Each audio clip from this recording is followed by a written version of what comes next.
kara basma. Kara basma.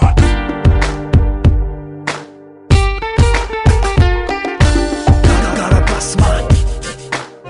Lezzet elemir kulak asma.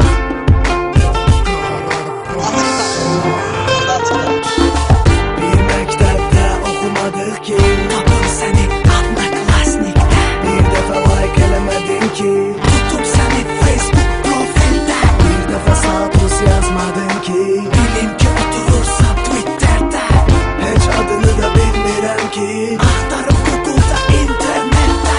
İndi hamının marağı fotosessiyadadır. Kimi dərsdə, kimi sessiyadadır. Kimi Ronaldo, kimi Messi fanadı. Facebook'tan görürsən bu həyatı. İndi hamı çönüb olub internet people. Netbook, iPad ya da ki Apple. Friend listimdə gəlsən də tapıl. Hətta Naomi Campbell edib qəbul. Sən real qız, mən virtual boy. Forumlarda verirəm çox sual. Cavab ver axtarışıma son qoy. Məni də özün kimi et real. Bir mektepte okumadık ki, Tapın səni atma klasnikdə. bir defa like elemedin ki, Tutum səni Facebook profildə. bir defa sağ tuz yazmadın ki, Bilim ki oturursan Twitter'də. hiç adını da bilmirəm ki. Axtarım Google'da internetdə.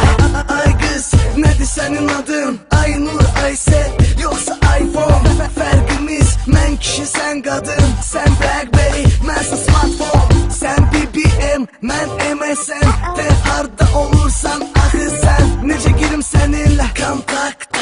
Sen oturmursan kontakte. Seni şəhərdə gözlərim tutur. Bu sevgini göstərmir YouTube. Belə şey olur həyatda bir dəfə. Heç gəlmir Facebook'a, gəlir evə. Bir məktəbdə okumadık ki, Tapın səni atma klasnikdə. bir dəfə like eləmədin ki, Tutum səni Facebook profildə. bir dəfə sağ tuz yazmadın ki, Bilim ki oturursan Twitter'də. heç adını da bilmirəm ki. Axtarım Google'da internetdə. Profildən profilə çox yol var, amma ürəyi və bir parol var. Hakerlər çoxdur kod sındıran, indi modlu və də qoz sındıran. Çox qız yazır e-mailimə, sən düşünsən mən meylimə. Neyniyim ki mən uzaqsan sən, yanında olmadım bilim kimsən. Yenə də sən öz hayında, mən gecə gündüz Online'da. axtarıram səni Twitter'da, Facebook'da, adına klasnikdə və Google'da.